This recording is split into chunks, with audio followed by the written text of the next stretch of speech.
Hi guys, ఇవాళ tiffin ఎక్కడ తిన్నా అబ్బా అని అనుకునేసరికి ఎదురుగుంటూ హోటల్ కనిపించింది. ఇంక లేట్ చేయకుండా వెళ్ళిపోయాను. చూపిస్తానండి. అసలు ఖాళీ ఉండదండి. ఇక ఆర్డర్ కూడా ఇస్తాను ఆల్రెడీ. ఇక టోకెన్ ఇస్తారు. ఆ టోకెన్ ఇస్తేనే అక్కడ టిఫిన్ ఇస్తారు. ఇక మన కోసం ఆల్రెడీ ఉల్లి దోశ చెప్పాను. ఉల్లి దోశ మన కోసం బాగా వేయమన్నాను వేస్తున్నాడు. ఉల్లిపాయలు కూడా ఎక్కువ వేయమన్నాను వేస్తున్నాడు. ఇక ప్రతి టిఫిన్ చాలా బాగుంటుందండి. ఎక్కువ జనం కూడా వస్తారు ఇక్కడికి. ఇది ఎక్కడో కాదు, మన పైకరావుపేటలోనే. ఎక్కడో ఒకసారి గెస్ట్ చేయండి. టిఫిన్ అయితే ఎక్సలెంట్గా ఉంటుంది. చూడండి, మన ఆర్డర్ అయితే రెడీ అయిపోయింది. పార్సల్ చేసామన్నాను, ఎందుకంటే వర్క్లో తినాలి కదా అది. ఇక చూడండి, పార్సల్ అయితే చేస్తున్నాడు.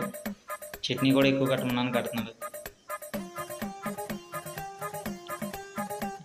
మన కోసం ఎప్పటి నుంచో వెయిట్ చేశానని నా కోసం కొంచెం అన్నీ చట్నీ ఎక్కువ కట్టి అన్నీ చేసి కట్టిస్తున్నాడు. నేనే చెప్పేస్తా, ఇది ఎక్కడో కాదు, పైకరావుపేట సూర్మాల్ సెంటర్లో నుండి టిఫిన్ హోటల్ చాలా బాగుంటుంది. ఇంకా మరిన్ని వీడియోస్ కోసం మీరు నా ఛానల్ సబ్స్క్రైబ్ చేయండి. Thank you.